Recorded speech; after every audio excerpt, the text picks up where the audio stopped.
नमस्कार. आपण पाहतात पुरंदर सम्राट न्यूज. पुरंदर सम्राट न्यूजला लाईक करा, शेअर करा व सबस्क्राईब करा. आंदोलनाच्या तिसऱ्या दिवशीही पुरंदरच्या प्रांताची पीडित शेतकऱ्यांच्या आंदोलनाकडे पाठ.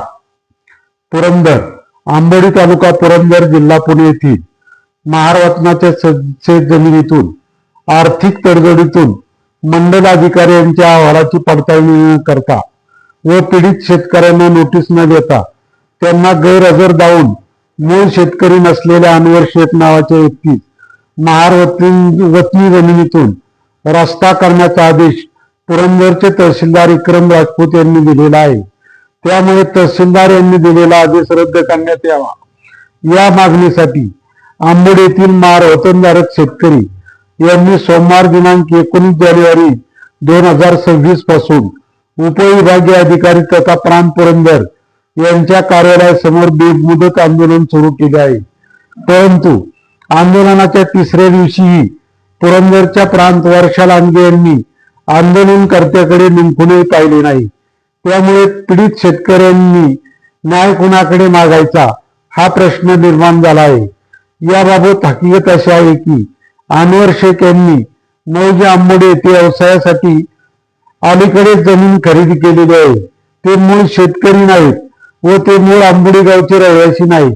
त्यांनी महाराष्ट्र महसूल अधिनियम 1966 कलम 143 अन्वये तहसीलदार यांच्याकडे रस्ता मागणी अर्ज केल्यानंतर ज्या ठिकाणी तहसीलदार यांनी रस्ता मंजूर केला ती जागा इनामवर्ग 6 महारवतन समाजाची आहे.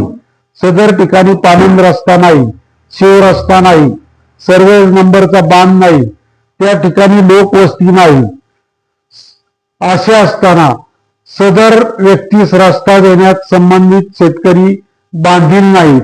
असे असताना कायदा पायदळी तुडवीत पुरंदरचे तहसीलदार यांनी रस्ता मंजूर करून अनुसूचित जाती प्रवर्गातील महारवतनधारक शेतकऱ्यांवर अन्याय केला आहे.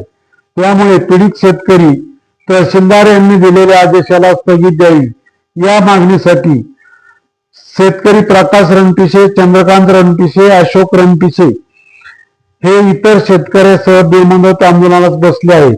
मात्र पुरंदरच्या प्रांत मॅडम यांनी गेले 3 दिवस सुरू असलेल्या आंदोलनाकडे पाठ फिरवले असल्या कारणाने तहसीलदार यांच्या अन्यायकारक आदेशाला स्थगिती मिळाल्याशिवाय आंदोलन स्थगित करणार नाही असे प्रकाश रणपिसे, चंद्रकांत रणपिसे, अशोक रणपिसे यांनी सांगितले.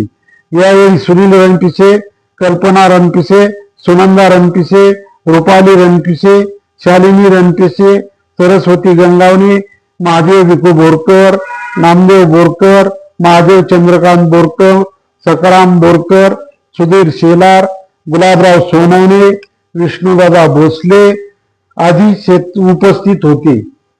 पुरंदर सम्राट साठी प्रतिनिधी अशोक कुंभार.